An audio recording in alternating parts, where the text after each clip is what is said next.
Golf Central.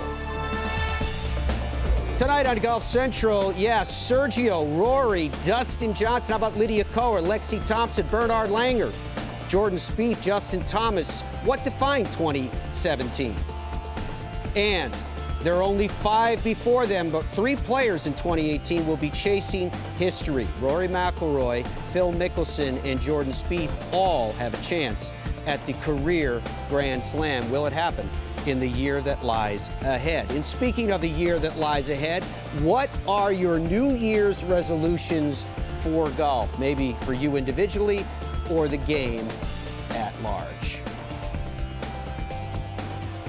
Pleasure to welcome you into the studio. Happy New Year, one and all, and welcome to Golf Central. I'm Matt Adams, and it's a pleasure to be joined today by this panel, our senior writer for GolfChannel.com, Rex Hoggard, who we sent all over the globe over the course of the last year, doing an excellent job covering all aspects for the game for us. Also here with us, Tim Rosafort. You know him as our insider, one of the most respected voices in the game of golf. And finally, it is a pleasure to welcome a new member to our team and new to our roster. Jaime Diaz is joining us, formerly an ink-stained scribe, now over on the television side. It's great to have you here. Great to be with you guys. Thank you so much. Let's take a look at Jaime's career and what he brings to the table here at Golf Channel.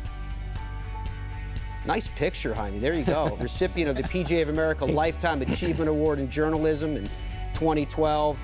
Very impressive. 9-time Golf Writers Association America Writing Award winner. And now we're going to be going from the writing side to the speaking side. That's right. You heard how we opened the show tonight. We were talking about what defined 2017. Yeah. Was it a person? Was it a shot? Was it an event? Was it a moment? Where would you go? Well, I think in the big picture it was a theme, and that was that the young guns really, for the first time, truly did dominate. Used to hear that a lot.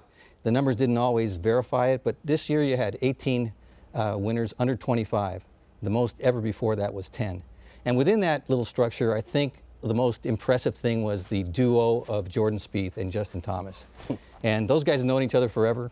They were in the class of 2011 in high school. They've been playing junior golf since they were in grade school.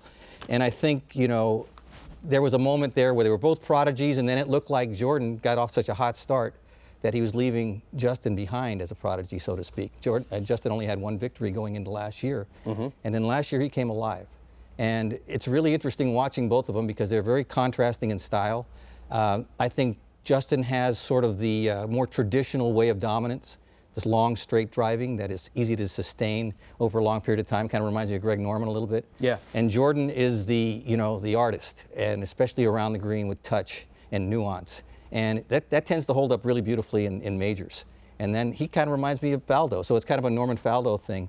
But, you know, I think going forward next year, I think they're both going to take a lot of energy from each other.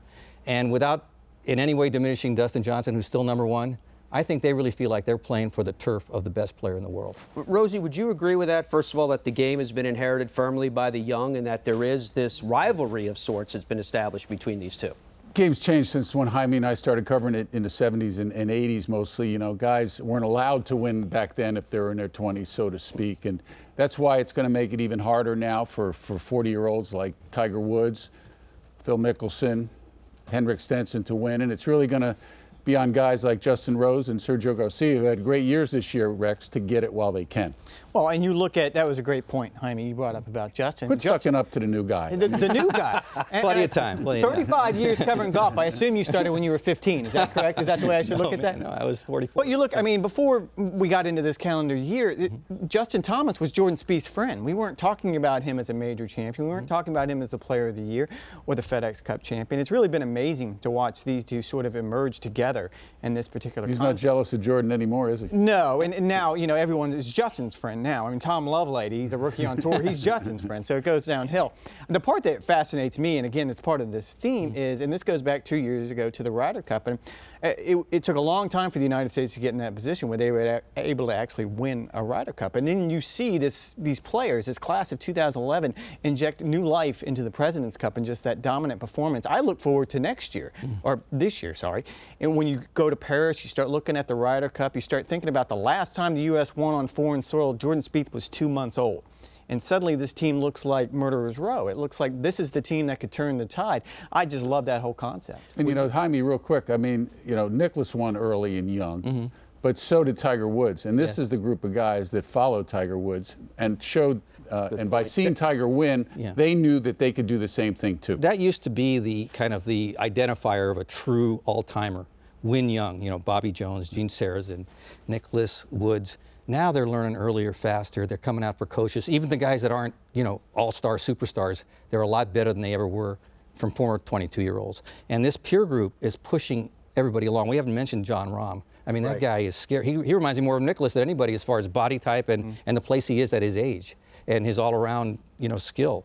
You know, Matsuyama, this guy Shoffley, it's an unbelievable group. And, you know, I was kind of slow to buy in because you used to keep hearing about the young guns. And then, you know, still in the majors, the guys in their early 30s tended to dominate because that maturity level and what it takes to kind of learn the game in every one of its nuances. It takes time, but not anymore. They're learning it at such a young age at AGGA and college and the TrackMan and all these things are developing talent quicker. Doesn't that point to this year that we're in now, 2018? Because I think the story of 2017, in fact, I think it's a story every single year, is that the game writes its own story. We think we know what's going to happen, but then it scripts it all by itself when it's all said and done.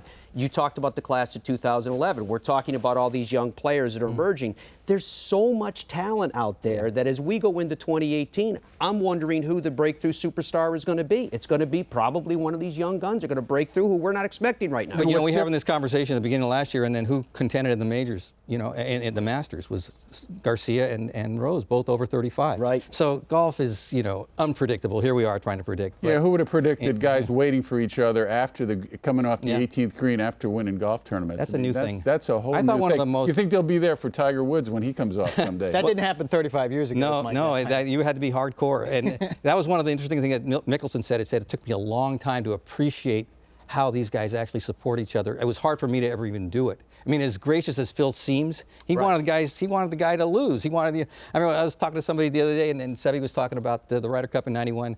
It was Hale Irwin, and he goes, you know, you said something in Spanish. What was it? He goes, oh, I wish you'd hit it in the water. That's what it was. You know, so this is the way it was in the old days. Yeah, you know what, though? In fairness, while I don't think that Tom Watson and Jack Nicklaus were waiting for each other at the top of greens after they won, there still was an arm around the shoulder at Turnberry. There was a different level back in that golden era of camaraderie. I just think that during the Tiger era, there was such intensity there that they didn't have that kind of camaraderie. It was Tiger generated. Tiger brought that intensity. Tiger was the guy that didn't want to be friends. And I'm not saying that in any pejorative way. He felt that that's what it took to be a lone wolf and be a dominant person. You could not be emotionally in any way attached to any of your competitors. And that's probably why he wasn't really buy into the Ryder Cup right away. He's changed. Well, and I think he kind of likes this new group. It's like, hey, you can have fun and play too. Where you're going is exactly where we are destined. The bridge that we're about to walk across is what can be expected from one Tiger Woods in 2018. How would you judge success for Tiger in the year that lies ahead? Coming up. Plus, coming up in 2018, can one of these three guys, Rory McIlroy or Jordan Spieth or Phil Mickelson, get the career Grand Slam? We will discuss that as well.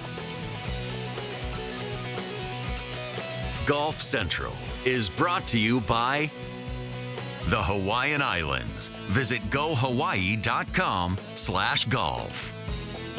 Golf Now VIP. Say goodbye to convenience fees.